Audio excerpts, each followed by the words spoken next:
if we've learned one thing about these orbs from Azeroth, it's that they're very horny for some reason here on Bajor Please. A vile visit to Bajor. My name is Joseph. I'm a good guy. Oh, no. I'm a bad guy. Actually, I'm a really good guy. I'm your host, Peter. So, Peter, I deserve some roasting from you. I made a terrible error. I made a terrible error. Tell me about that one. So, remember how we did a Mirror Universe episode last week? It was so fucking good.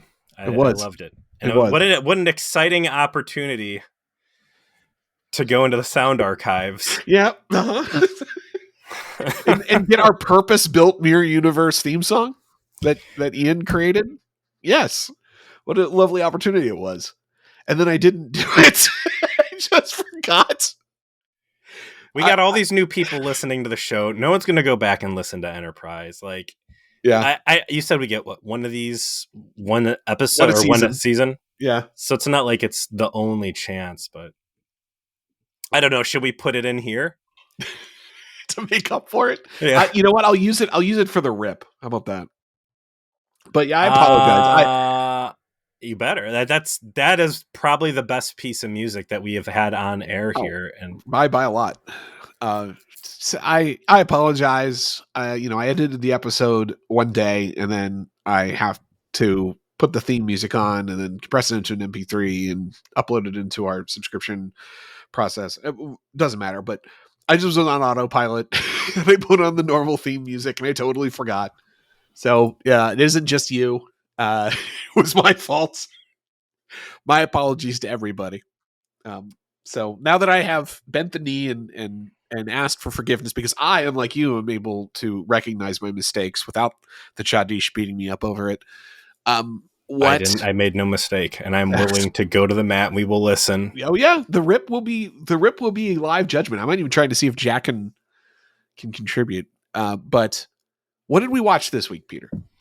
The Collaborator, Deep Space Nine, episode 24, season 2, first aired May 22nd, 1994. Teleplay by Gary Holland and Ira Stephen Bear and Robert Hewitt Wolf. Story by Gary Holland, directed by Cliff Bowl. In universe date 2370. So, history rhymes on occasion in small and large ways, and turns out over the last couple of weeks since we recorded,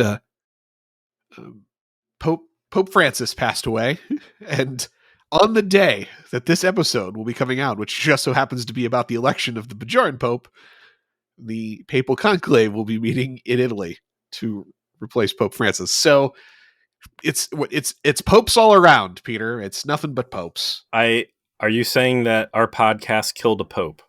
I'm saying that there's a chance. If JD Vance was on Bajor and I was Tywin, I'd be worried. I didn't get a lot of notes off of this one. It's engrossing. There's a lot of dialogue. There's a lot going on. You just really have to pay attention to what's happening. I mean, I know that Wynn was going to become Kai, right? Right. You were spoiled on that because everyone calls her Kai Wynn. So the real question is, what's his name? Vedic Bareil. Vedic Bareil. That's the real question is, how is Bareil going to lose what he is a shoo-in? And I think they do a great job telling that story with enough twists and turns and juicy backworld plot, right? Because the subject, we're joking about going back and watching Necessary Evil again. That's not joking. It's going to happen because I'm telling you, I'm fucking right. You're not, but that's fine. Either I can't say that. I was going to accuse you of being something we were talking about off air. Yeah, I can do that. The subject of Bajorans that cooperated with the Cardassian government has come up many times on Deep Space Nine now, and each time it does, it's great because really it's just an opportunity for Kieran Reese to fucking pop off. And I'm always down for that. Oh, yeah. Barial, I think he's not a scene stealer, but he's solid, and he is the Well, no. He's had some real low point scenes, I guess. That kiss. Yeah, their chemistry does not tremendously improve in this. It mildly improves, but the chemistry's not bad. The kiss is awful. That might be my week. Where do I got to put this? Yeah, that might be the weak shit. Their kiss. Their kisses goes to a C- from the F triple F fail the last time out, but I agree with what you're saying though. Vedic Barial is a good platform by which to try and tell the story. He's not a magnet on screen. No. I felt that obviously Kai Wynn steals the show. Like the more she's on, the more like you're like, this bitch sucks and I love her. Like the way that she tries to manipulate everyone around her. Every interaction she has with people is steeped in this sort of very well developed on the part of the actress sense to deliver this using religion in a sort of very weaponized fashion. And the hollowness of her faith is always kind of present to the viewer in a way that they can pick up on. She steals all of every scene that she's in, but Vedic Barial doesn't do that. He's just kind of like the generic good guy. I don't enjoy her to the degree you do, and maybe it's because you're looking at her as an entire body of work. Everything you're saying is true, and the actress does a great job bringing all those qualities in. But whereas I genuinely enjoyed like anything Sesko was in, I'm not there with her yet. I'm not looking forward to scenes with her, especially although Ducat's on a completely different level. Yeah, Ducat's evolved into a bird.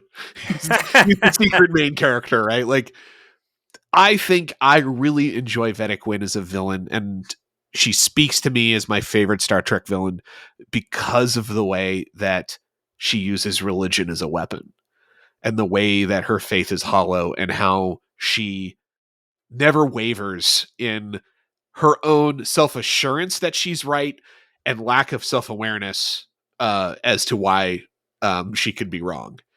And as somebody who's spent a lot of time in religious community over the course of his life, who likes Star Trek religion conversation as a general principle, that's probably why I like her a lot more. Because every time, like when she goes to Sisko and has that conversation, is so clearly attempting to like manipulate him into supporting. And that's why I want to push back, is like, she is great in her scenes, but she certainly did not steal the scene with Sisko. The fucking level of unhinged that Avery Brooks gets in that, like, it's a delight.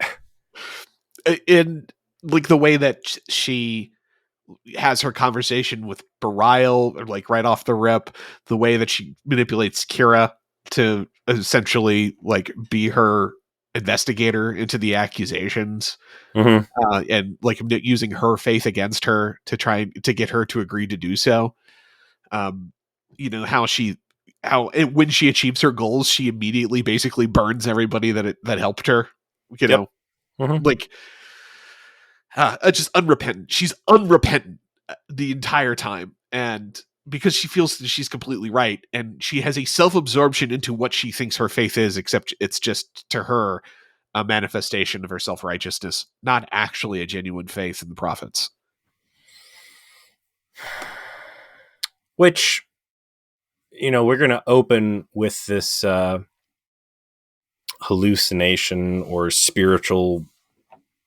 What do we call these? Visions? These are orb experiences. That is the official term that the show uses to describe them. Well, these orb experiences are reserved for the upper crust of Bajoran religious institution, because this guy is just in this tear box nonstop. I would say he's dosing hard on the Azerothian orb. He is juicing the tears. He's wheezing the tears.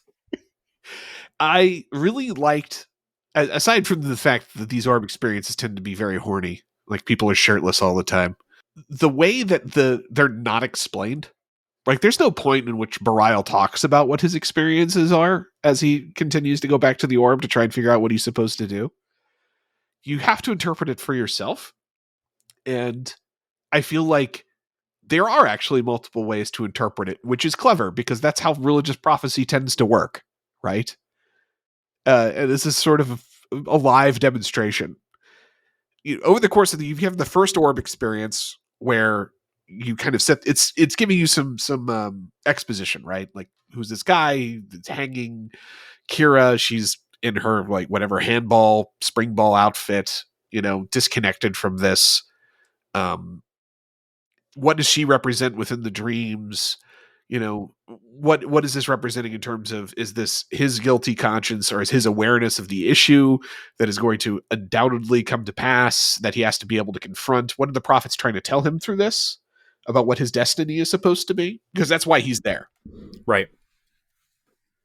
What's your take? I don't know the right way to really discuss this episode because the whole thing's straightforward and we can go over the entire plot in like 10 seconds. Yeah. But there's a lot of nuance. So speaking to the orb experiences specifically, the first time they find the body hanging and Correct. Kira cuts it down and basically exposes the murder, or I'm sorry, the suicide. And then the second time is the Viper in the box, right? Correct. It turns into the noose. Right, and that was a gift from the prophets. Was Opaka in that one? Yes. And then what was the third one? The third one is when he got stabbed. Because he was initially like, he got like head faked into, he was suddenly making out with Wynn. And then Kira came back and he's like, oh, okay, now this is the person I want to be with. And he gets stabbed. And my take on his orb experiences are that he obviously, as the plot ends up revealing, knew about what Kaiopaka did. Which, to be clear, is that Kaiopaka made a choice to betray a Bajoran resistance cell that her own son was a part of in order to spare a larger amount of civilians from retribution that would otherwise occur. And she did that through an intermediary who communicated that information to Galdecott to ensure that that occurred. He is aware that this happened. He has a guilty conscience, and this is why he says, like in I think the second orb experience, I can't follow in your footsteps. Right? Like I can't do what you did. He doesn't agree with necessarily what happened, though he does seem to understand the necessity of it as a consequence of the fact he chose to hide this information. And continues to choose to hide it. Correct. And that he seems somehow that his inability to expose Kaiopaka as having done this disqualifies him from being Kai himself. Right? Like the weight of all of this is what is on his mind. And Kira has an interesting place in all of this because she seems almost like a negative, like sort of force. She's like distant in the first one and, interested in just playing spring ball. And the third one, she obviously stabs him. Right. Yeah, that's pretty negative. And to me, it's like his guilt about that relationship and that, she's obviously like, she was a resistance fighter herself. She's going to take so personally the betrayal of the idea that Opaka, or if he so chooses, he is personally responsible for what happened. So again, like I don't think this is necessarily conclusive either, which is what's fun about it, right? Like I think that if we brought in 5 viewers of our podcast who watched this episode and watched these orb experiences, they would come to different conclusions. But this is my conclusion, is that this is really a manifestation of his guilty conscience and the prophets attempting to tell him, like, your path forward, if you're Kai, is going to have to be to make peace with the fact that these dirty things happened, that you had to place your hand in the basket with the snake, that you have to follow in Opaka's footsteps and not necessarily always do the correct thing, based on your conscience. And he could not bring himself to do that because he's aware of how that would hurt Kira.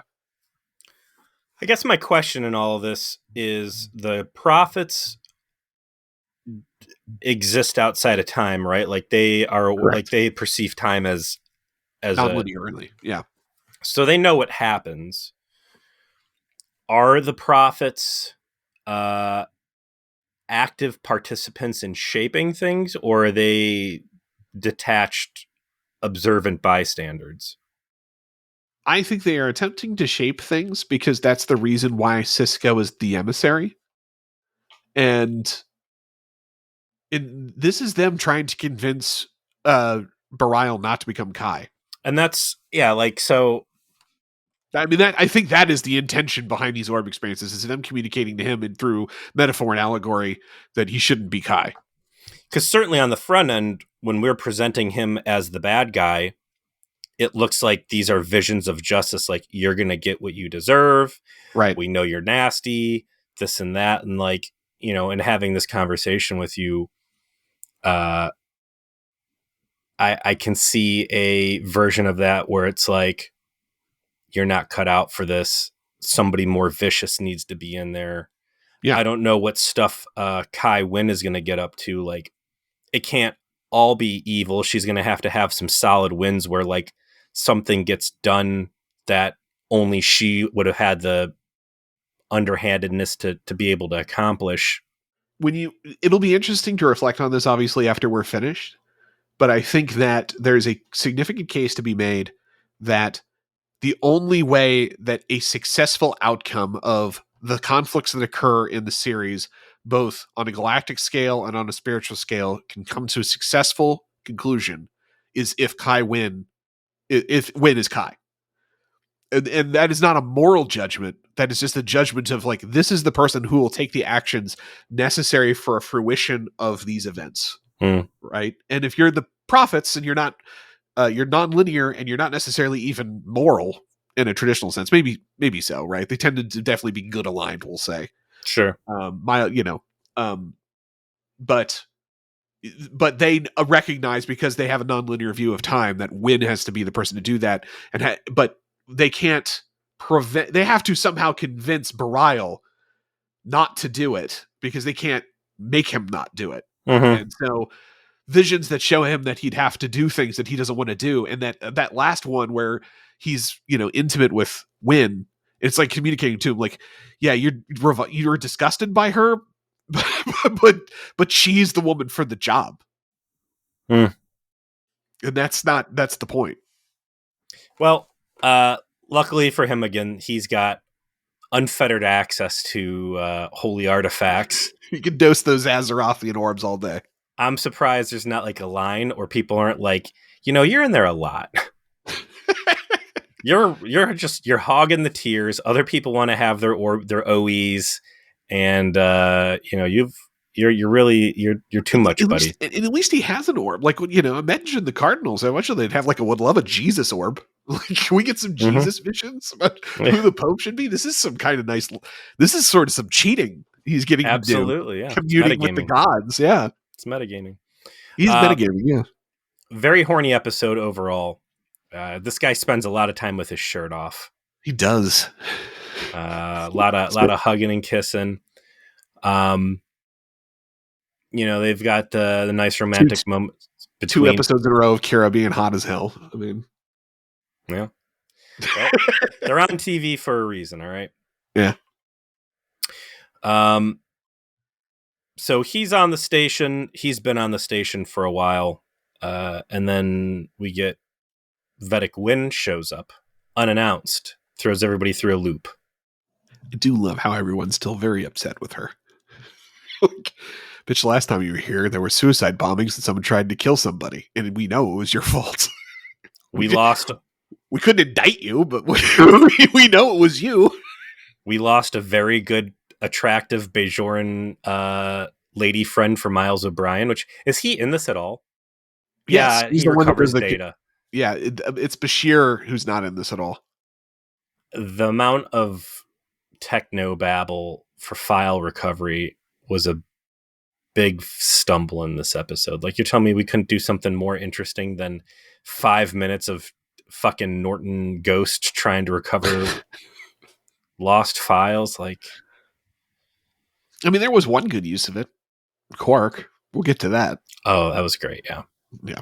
So, Wynn is there. No one's happy to see her. Kira immediately begins insulting her. Wynn takes her usual tactic of, "Oh, child," when it comes to anything, and try and deflect. She clearly knows that Barial is in the catbird seat to become the next Kai, but she is attempting to find her own way into contesting that election.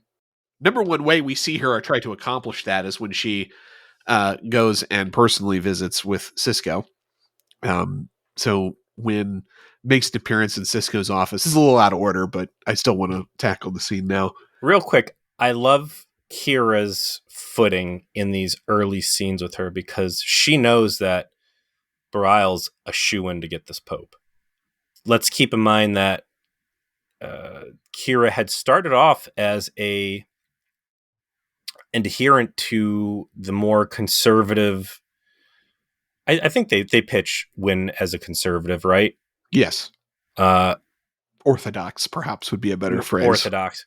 That Kira started off pro-Wynn, right? She agreed with Wynn's outlooks, and then Wynn goes too far, exposes herself as a bad faith actor. That's what allows Kira to kind of solidify her relationship with Cisco and realize that Cisco's got the best interests in mind for Bajor, and that those interests lie in Federation participation. Yeah. This is essentially a sequel to the finale of the first season, when you think about it. It's a continuation. So the animosity that Kira Nerys has for Wynn, it's not just that Wynn is a bad person, it's that Wynn has betrayed her trust, and that like she is this rogue disciple of Wynn who now sees her for what she is. So that's a personal antagonism. Also Wynn tried to have her boyfriend assassinated. And the conflict between Wynn and Kira is something that comes up a lot, as you could probably imagine.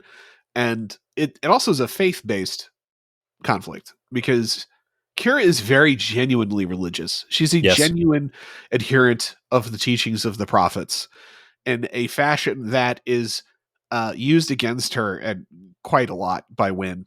And yet her faith, meaning Kira's, never wavers from its sincerity.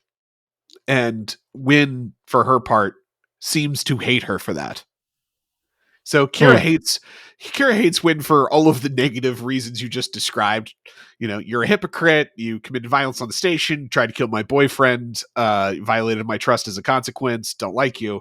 Whereas Wynn constantly is trying to get Kira to do things on her behalf and get her to like her, and that she steadfastly just doesn't because Kira's genuine in her beliefs and Wynn is hollow. Is a great tension point between the two of them. I love, again, that Kira's just like, basically, fuck you, and I'm going to talk to you whoever I want because my boyfriend's going to be the Pope, and you're going to lose this thing. And just there's a great amount of disrespect front-loaded on all of this. Mm-hmm. The encounter with Cisco is basically like, so it turns out the other bishops don't care for the fact that I'm disrespecting Jesus. That you're our emissary, you're our superhero, and it's well known that I've MF'd you many times, and we need to fix that because it's harsh in my vibe. Can you go do a PR tour with me and stand on stage so everybody knows that actually I love you and we're BFFs? And I like Cisco. Like, what do you mean people have opinions of it? Is it that they think we're enemies? The way that all of the phrasing happens, because Wynn comes in and goes, people have this strange idea that I'm opposed to you.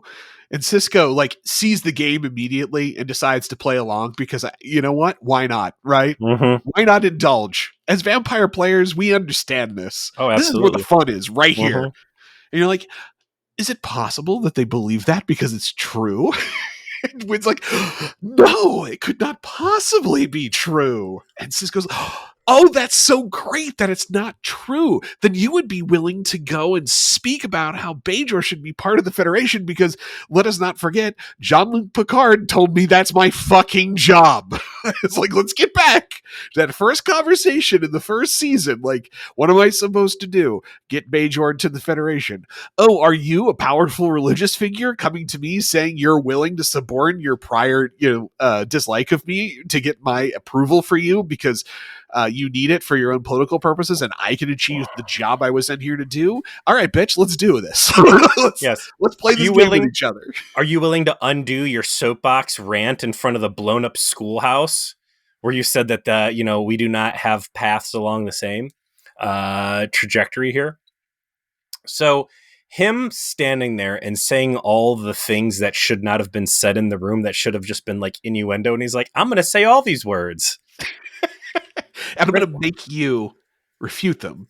Mm-hmm. Because then I put you in a position where you now have to accept my help on my terms, which I will specifically pattern in a fashion that I'm not going to help you with your election. Yeah.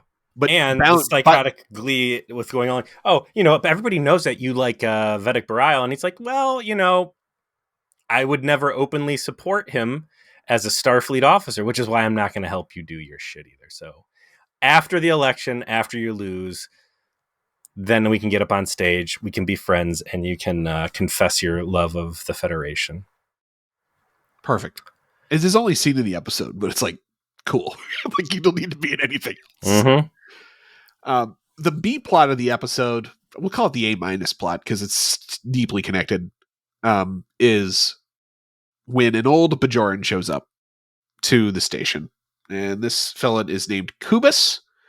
He is instantly recognized as a Bajoran government official from the time of the occupation. So there was a puppet government on Bajor, as we have kind of discussed.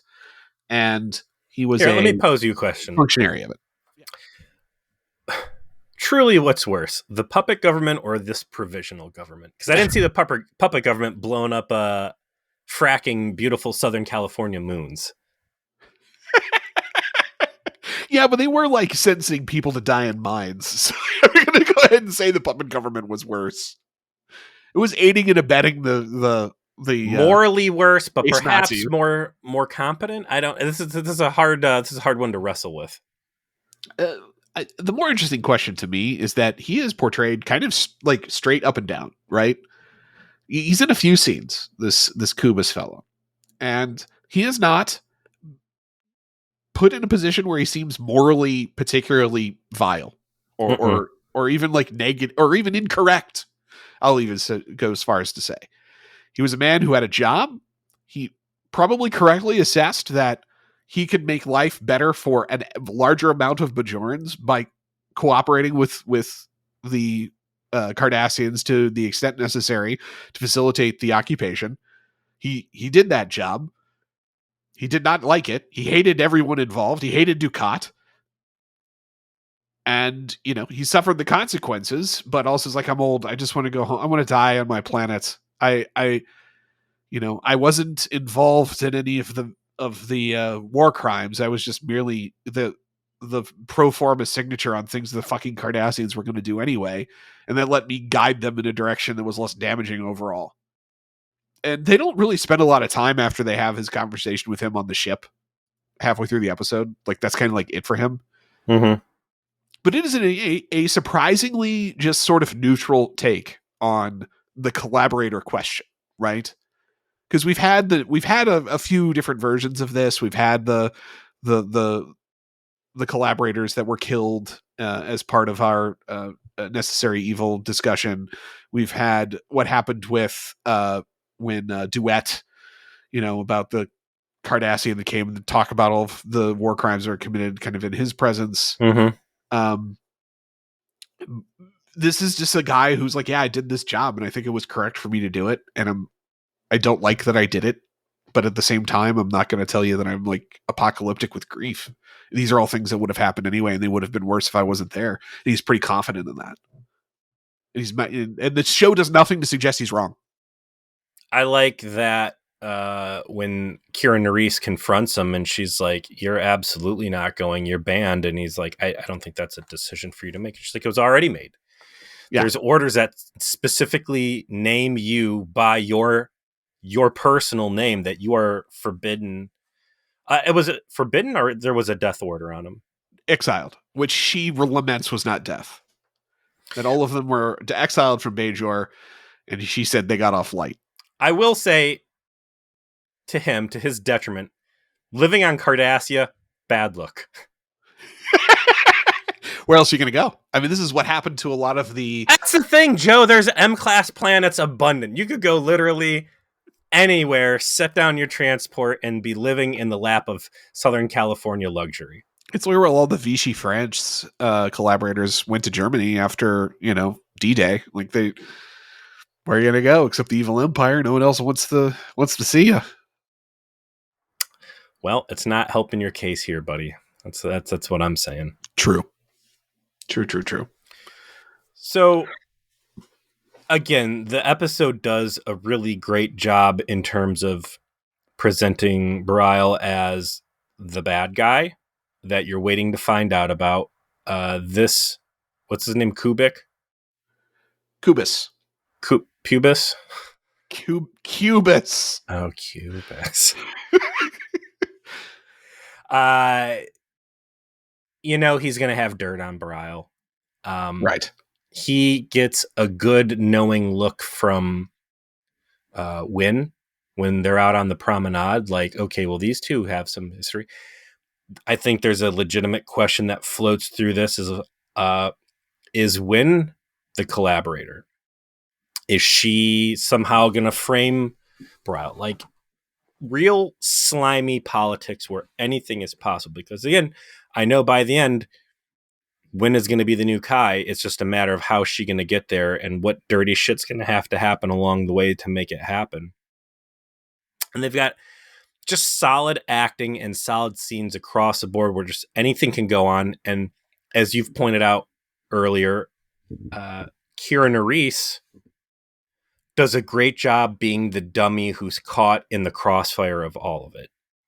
Have we seen her do anything really dirty yet? Like, she's willing to kill, but have we seen her be willing to lie about anything up to this point? Well, yes, I think we have, but it's only if it's in service to what her ideals are. And she's particularly well used in this episode because Wynn is correct, despite the fact that she would seem like the last person that Wynn would want to be the investigator into if her chief rival, who she is fucking, is a traitor or not. Wynn correctly assesses that Kira's belief structure is so strong that if she actually does find out that he's the traitor, she will tell her, right? Like, she will dime him the fuck out. She will be apocalyptically angry over it, right? And not just because she's religious, but also because she's a resistance fighter. And, precisely. Heavy ass shit. And I would say if there's anything that's really kind of missy in this episode, it's the lack of projected anger at Opaka. I think it's just because at the end is the only, like, that last scene is when it's finally, like, revealed that Opaka is the one that's responsible, and they wanted to kind of wrap the episode up to give Bareil his moment to justify, his actions to that point. And so it was about Opaka, who's now off stage. She doesn't matter anymore. Well, you say that, but she's not. I was surprised they brought her back in for the Orb experience hallucinations. It's not the last time we'll see her kind of in this format either. You can see her whenever you want, Joe. She's right over there. She's with Mike Eventrout and JD Vance. Anybody, including Kira, could be like, "You bitch, you've betrayed us all." You set the freedom cell up to die. Like, she could go over there and just slit her throat. It wouldn't matter. Shoot her with all the laser beams you want. Yeah, there was some discussion in the trauma support group. I've been very busy, so I haven't been able to really participate. But again, what was that? Planet Mike Ehrmantraut, was that season 1 or season 2? That had to be season 1, right? Yeah, it was in season 1. Continues to ring as weak shit that this planet of infinite life is out there as they go through these religious stumbles and all the hardship like that. Nobody's even like, hey, can we at least give her like a cell phone, a satellite phone, so she could like She can zoom into things, maybe. I don't know. Like, come on. I don't know. we Maybe have she can't get reception through the wormhole. You know, you never know. our Kai Eternal down there on the ground. I all this highlights a fact that I would have liked some kind of spackle that just said, even though we know she's alive, that, you know, her role to the prophets now is self-contained in this hell planet, and that we have had to say she is off the table, and she is no longer recognized as Kai. Yeah. not only as Kai, but as a person in the future of Bajor's course. Like she is dead to us because the prophets have put her on this other course. Like it's crazy, and you have to just say this was a conversation that happened somewhere. Yeah, I guess it just kind of, I presume that, right? I would have preferred the spackle, just like you said, but I'm okay without it. So the investigation into the accusation that is ultimately made that the guy who hanged himself was the one who told Ducat where the resistance fighters were, and the accusation is that Barial was the one who told that guy to go do that, and then that guy hanged himself in guilt.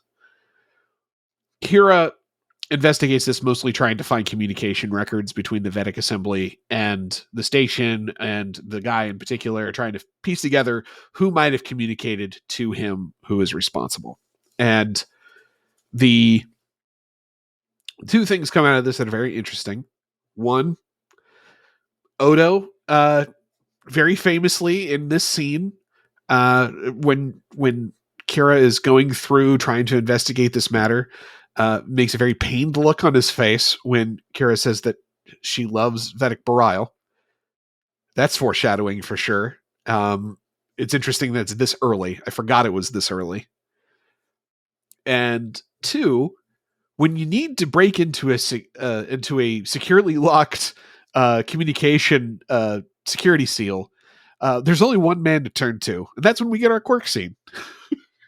And it's a great one because the man's doing something he doesn't want to do, paying his employees. And it's like this one of those statuesque Dabo girls who's like got her hand out. She has no dialogue, right? And he's just stacking bars of Latinum, and you know it's just like because of like, what are the tips that are meant for me, Quark? Uh-huh. And she is not having his shit. Like, with no dialogue whatsoever, you know, like, this bitch is not allowing this man to get away with shorting her pay. And just standing imperiously over him, just staring at him until he finally lets go the money she knows she's owed, and then gives him a little tap on the head. You know, like, good boy. I'm out of here. She's like, I hate payday. Odo and Kira show up, and they are being nice, and that trips sensors on Odo, who not that long ago was in the pokey for giving weapons to the Maquis, right? Yeah. You know, it's a nice reminder as to why he gets these free passes, right? Like, oh, we need to get a crime committed. I guess we better go to the guy who needs to fill back up his punch card so he can get out of jail. I think he overacts it a little bit in terms of like clutching the money, like they're there to steal from him somehow. But they get through the initial negotiations. Like, yeah, we do need something. We need you to hack this Vedic, the Vedic Assembly. And he's like, well, that's illegal. And they're like, yeah, cut the shit. Listen, we just let you get away with having a fucking cloaking device, which is what, 15 years of prison? Yeah. Like, how many felonies you committed this season, Quark? It's time for you to do one for the house. Like, come on now. I'm looking forward to them trying to call him out on the next time he's naughty, and like him to start flaunting some of the dirt they have him do.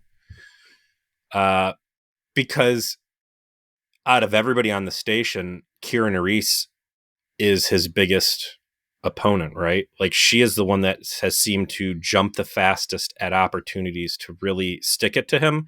And for her, it's personal. Again, why? Because he worked with the Cardassians, right? Like, right. that is core Bible, character Bible for Kira Nerys, is that anybody who had any sort of a not openly antagonistic relationship with the Cardassians is her enemy to some degree or another. Even Odo, to a degree. So this, this is Quark getting significant dirt over them, and he does it with absolute professional glee. I like how he shoos them up. First, he criticizes their methods for how they want him to hack it, calls it rank amateur bullshit, and then is basically like, go eat a popsicle and let me work. I'll get you when I'm done.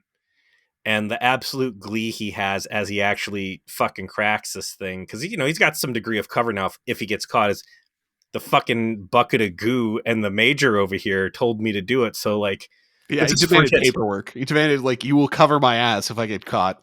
Like, fine. Cool. Now I get to test and see, can I do this? Again, Quark is just this perfect Dungeons and Dragons thief, man. Like, he's got the traps down, he's got the hacking skills, he's got the dark shadow connections. Like, what a terrific character for this guy. Like, as a criminal, he is quite the Mary Sue, right? There is nothing this guy can't do. And I enjoy it because he's got character flaws in other places to like build into this. But he cracks a code and he's like, I got in there. It was a Vedic that sealed the file, which had to be Bareil, right? And I think the end thrust of all of this is that this is Bareil taking monumental steps at his own expense to cover for Opaka, right? Correct. Like, he is aware that Opaka cannot be found out to have done this, right? Why? As has been noted from the very first episode, Kai Opaka is the reason why Bajor was able to hold its shit together during the occupation. As their spiritual leader, who was able to navigate these these difficult circumstances and bind the Bajorans together in the one thing that could allow them all to cooperate with each other in unison, and that is their religion. And if it would be potentially catastrophic for the morale of the Bajoran people and their unity, it was revealed that their honored Kai, the person that saw them through the night of the soul, totally did actually collaborate with the Cardassians, perhaps very justifiably, but did so. And Vedic Bareil knows that this can never be known, and so he hides that information personally, knowing that by hiding it, he is implicating himself instead as the collaborator. A sacrifice that he believes is worth making because he is actually a good guy, right? Like, this is a good story. Like, in the end, he is so self-sacrificing that he would sacrifice his ambitions to ensure that Kai Opaka's name is never tarnished. So do you think that Wynn knows that it was Opaka? No, I don't think so. Do you think that if she may suspect it, but she is satisfied with the idea that Bareil has decided to essentially fall on the sword? Do you think if she knew that Wynn or that Opaka did do it, do you think that Wynn would be willing to expose Opaka, or do you think that Opaka that Wynn knows that that's a no-go and that's gonna would destroy her own power? Because then the doubts about the Bajoran religion ability to lead would impact her ability to lead personally. So it's not really a game of chicken between her and Bareil as to, who's willing to topple this stuff. It's just Wynn's got suspicions it's Bareil. That's good enough. And really her short-term goal is to grab Kai, and this is the way to do it. Correct. Why do you think the guy who hanged himself, who actually interfaced with Dukat, what do you think the vision or the orb experiences? Because they paint him as like, I trusted you and basically you betrayed me. Like, do you see any grounds in the story to kind of illuminate why there was a feeling of betrayal there? Maybe he knew, no doubt, because I mean, the lie that Bareil does tell to Kira is that, he was a troubled man and, I went to see him because he asked, and he doesn't specify why. Clearly, this guy told Bareil what he did and who told him to do it. And Bareil told him not to tell anybody. And so he killed himself. Now, you can't tell anybody. He followed his words, and he felt like he was betrayed. He wanted Bareil to back him up in doing something about the fact Exposing. that Kaiopaka told him to do it. And when Bareil said, "No, I can't do that. We need to keep this a secret," he was betrayed and killed himself. Like, that's my favorite part of this entire episode, is that, again, they bring Bareil out as a good guy despite how many dirty things he's been a part of. Because it could have very easily been like, Bareil killed that guy. He faked the suicide, and like, he killed him to tie up his loose end. Right. Like, there's a lot of ways they could have painted him. And for Deep Space Nine, I really expected Bareil to come out by the end of this as either A, dead, or B, squarely guilty and at odds with Kira Nerys, and that's how they're gonna kind of move him off screen. Having him come out of this not just squeaky clean, but a martyr as well. Like, great twists and turns that I was not expecting. In practical too, right? Like Vivek Bareil is right ultimately on a macro level to say we can't let Kaiopaka's reputation be tarnished by this. And whatever he told the guy who killed himself, like, we can't do that. That was right for him to say that, right? It's he, to the degree he does things that would be seen as bad, lying about that, trying to hide this information, it's in service to the greater good in a fashion that's demonstrably correct. Yeah. And so that helps, obviously, like you're saying, for him to kind of come out of this as a character that's, I wouldn't call him squeaky clean, but at this stage he looks a protagonist. Yeah. And yeah, again, and this adds to, I think, what's very interesting about watching the episode and talking about it, which we're doing non-linearly, perhaps in as an homage to the prophets themselves, but of course. But these are our interpretations. I think a lot of times there's one way to look at an episode. The episode is trying to tell you that one way. And this is an example of one that is actually not. It definitely has a core story that it tells you, where I think there's very clear evidence that Bareil was correct to take the choices that he made as it relates to protecting Opaka's reputation. But what the visions mean and what it meant for everyone's motivations and what precisely happened in conversations that are never specifically spelled out, very cool to speculate on, because it's for viewers like you and me who are willing to sit down and talk about it for an hour and figure out what the writer's intentions were, which you don't usually get on network television. Like this is that creative arrogance we talked about during the beginning of season 2. Like, they really decide that they can get away with this. And they do. And the show is greater because they make this choice over and over and over again in small and large ways. There's been enough other times, even in Deep Space Nine, the Dax murder. Sorry, I fucked your mom. Right? Oh, yeah. Okay. Sorry, you fucked your mom. The Dax episode from season 1. Yes.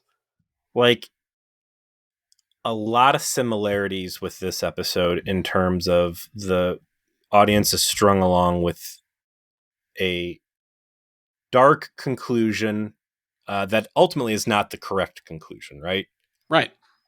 And this episode pulls off a really good trick ending at the end of like, oh, it turns out Bareil's like actually really is a good guy and all this other stuff, contrasted with that court episode where it's like, and then, oh, it turns out the general was working with the other side and they killed him. Like, the improvements that we have seen in the writing room, where we're just not getting sloppy, a trick ending for the sake of a trick ending that doesn't make any sense. And it's great to watch it, because this is a perfectly serviceable episode at face value if you're casually watching while talking to somebody. Like, the beats are all there and you're not coming out by then like, wait, what? Like, it all makes sense. But there's a lot of much deeper conversation that you're able to take out of this. It feels like it's an episode that someone put a lot of time and effort and thought into. Yeah. No, absolutely. And let's turn back to the writers here. So the story credit is the important one. I teleplay, as we have long since learned, is kind of like fleshing out the original story idea into a full script that can be filmed. Gary Holland is the guy who wrote this. He wrote several episodes of Deep Space Nine and Voyager. He was vice president and executive director of Paramount's domestic television advertising promotion for 8 years. So this guy became a true executive. He wrote The Collaborator. Unfortunately, he wrote Dreadnought. Won't count that too far against him. He also wrote one of the very good episodes of Deep Space Nine, Children of Time, from season 5. So part-time writer, more of an executive. And yeah, he seemed to spend a lot of time on what this story was attempting to communicate, and it made it very interesting as a consequence. I'm trying to look through some of the story and script notes, and I think the right call here is to not read these You memory can't. albums. You got to let me read them because there's too many spoilers in them. Because this one's like, had Bareil become Kai of Bajor, the events that transpire later would. It's like, oh, I don't want to know. This is not for me. Don't read that. Don't read that at all. Yeah. So it's cool to see again the groundwork, the homework being done on this stuff, the thought. Like, what if we weren't just writing schlocky sci-fi people in space pajamas roaming around? Like, what if we really try to do some deeper storytelling with some good politics, with this religious bent? And that's a fun thing too. I was listening to us criticizing the Maquis and why they don't work in the post-scarcity utopia of the Federation. And religion as a storytelling device really does represent the one way to make people be unreasonable or do extreme things that we can all accept as like that is something that happens. Like that is a storytelling device where no amount of money or technology or anything else can say provide a reason like why you would not have done this thing. Like and they're really capturing all of that potential for storytelling well with this Bajoran, the prophets, the celestial temple, the emissary, and these Vindix and the Kais. So to wrap up the conversation, I mean, I agree. I think that your assessment is correct. I think this is another brick in the wall of why people love Deep Space Nine. Star Trek, even at its peak, wasn't able to consistently necessarily deliver at this one in TNG, right? Like TNG did have great moments. TNG had great characters, but I can't recall an episode of TNG that went quite this deep in the politics of a particular circumstance. It's like impossible to. You need the continuity of a show that feels very serialized. You need the backstory, and you need to be in a forced proximity to it. Deep Space Nine can't go to Warp 8 and fly away, never to see these guys again. Like, this is shit you have to deal with day in and day out. Whereas the Enterprise, we're here for an episode, we fix the major dilemma, and then we fly away and fuck whatever we leave in our wake. That's for the Cerritos to worry about. This episode right here is defined in many ways by the tension that occurred a season prior when this same woman showed up, right? Mm-hmm. And they all remember it. And that's the vibe. And I guess the last note is that the moment that Wynn becomes Kai, the first thing she does is says, "Yeah, tell Cisco I'm not going to meet with him." Fuck that guy. Mm-hmm. Just right back to where we were. Right back to where they were. So, all right. Her decision to leave Bareil unmolested, because in her mind, he is the collaborator, right? Right. He has bent the knee. He has stepped aside so she is able to swoop in and take Kai. To her, he is still a collaborator, but she's fine with him being where he's at least for now, right? Still useful, still a popular religious figure, you know? I also really liked in the top of the episode, they start quoting scripture or whatever to each other. And this ongoing game of your interpretation's wrong, but mine is right. And like ways to twist the words of the prophets to account, which is, just religion. But the call out to it that these are people that are on vastly different sides of the spectrum. I agree. What are we watching next week, Peter? We're going to be moving into season 2, episode 25. Second to last. Tribunal. What do we got going on here? Uh-oh, there's Miles O'Brien. He's got a bump on his head, and it looks like he is in a jail. When Cardassians arrest Miles O'Brien for working with the Maquis, he's put on a Cardassian trial where the verdict is known before the trial begins. Guilty. Well, we already know that. Yeah. Oh, look at this. Written by Bill Dial, directed by Avery Brooks. Yes. So this is the first cast directed episode of Deep Space Nine. Avery Brooks does I think 9 or 10 episodes. And this is a direct follow up to the dialogue we got from Gul Dukat about the judicial system of Cardassia. And what better way than the Cardassian murder machine himself being dragged into the pokey? So, Voyager and Enterprise, long traditions of jailbreak episodes. We haven't really seen too many out of Deep Space Nine, have we? I mean, not jail breaks. Odo's let some people out of jail, but I wouldn't call those jail breaks, I wouldn't call the move along home shoots and ladders game a jail per se. I don't know. That's very jail like. I would say that was a jail. I would say that, the Quark's girlfriend circumstance, I guess you could call that a jailbreak. You could call the prey animal that O'Brien murdered 6 you're going people to so get out. Listen, Voyager and Enterprise, it was literally you were in a fort and surrounded by bars. Yes, I agree. We haven't had as many of those. We need to bring our cloaking vessel in and land in the courtyard and jump out and become visible to save you before this plot device would disappear, never to be seen from again. All right. Well, we'll see everyone next week as O'Brien continues to suffer, as he always will. Take care.